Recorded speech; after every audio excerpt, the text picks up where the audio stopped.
Vai jums ir gadījies tā, ka prātā iešaujas kāda ģeniāla biznesa ideja?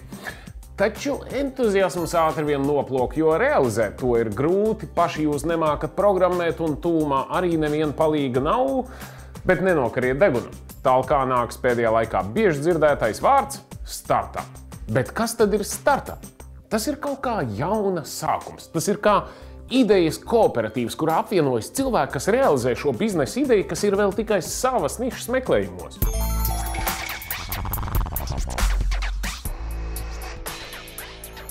Startups ir mēģinājums uztaisīt lielu veiksmīgu kompāniju. Pirmkārt, šie pasākumi sākās ar domu motivēt cilvēkus, uzrakstēties sākt, pierādīt, ka var savākt komandu un labu ideju var realizēt vismaz prototipu formātā ļoti īsā laikā. Otrkārt, tā ir lieliska pieredze, jo daudz cilvēku ir teikuši, ka viņi šeit iemācās paveikt daudz vairāk, daudz īsākā laikā nekā jebkurā normālā darbā. Tā ir lieliska vieta, kur satikt cilvēkus, satikt dombiedrus un dabūt prasmes, kas nepieciešams, lai produktu realizētu.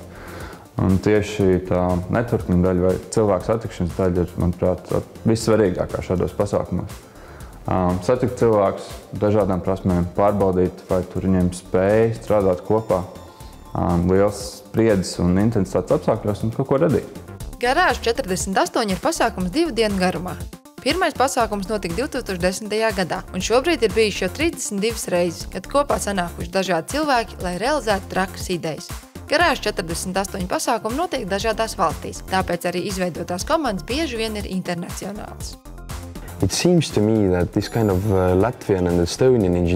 redzu, ka latviešu igauņu inženieru grupas apvienojas arvien vairāk.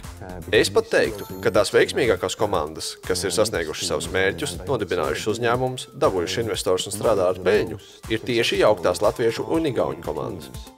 Līdz šim dalībnieki galvenokārt izstrādājuši software, jeb programmatūru, taču februārī notikušais Garāža 48 Tartu ir pirmā reize, kad tika realizēts arī hardware idejas, jeb reāli priekšmetu gluži vai dzelžu izgatavošana.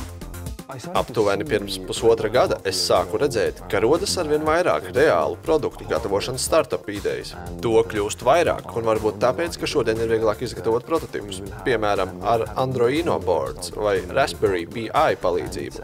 Un tajā brīdī mēs sapratām, ka būtu ļoti forši izveidot dzelžu pasākumu, kur visi strādā ar elektroniku un robotiem.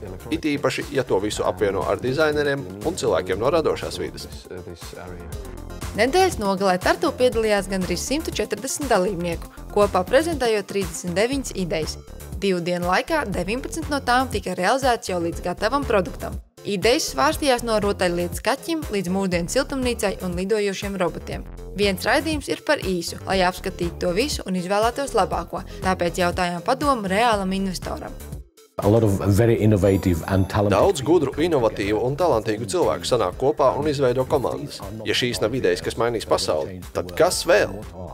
Manuprāt, aktuālākās lietas šogad. Kaut kas, kas cīnās ar klimata pārmaiņām. Tas noteikti būs kas aktuāls. Viss dabai draudzīgais. Naftas produktu patēriņa samazināšana, šī tēma būs laba.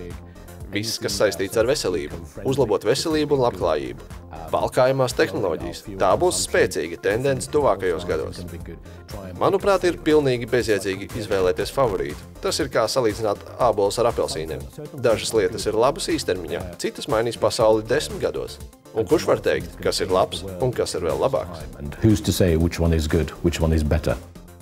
Nu ko, ja jums ir kāda ideja un jūs esat gatavs to realizēt, piesakieties jau tagad nākamajam startup pasākumam. Bet Nāgonas parks pie šīs tēmas noteikti atgriezīsies un pastāstīs jums par kādām īsti trakām idejām, kas tad notiek šajā startup vidē.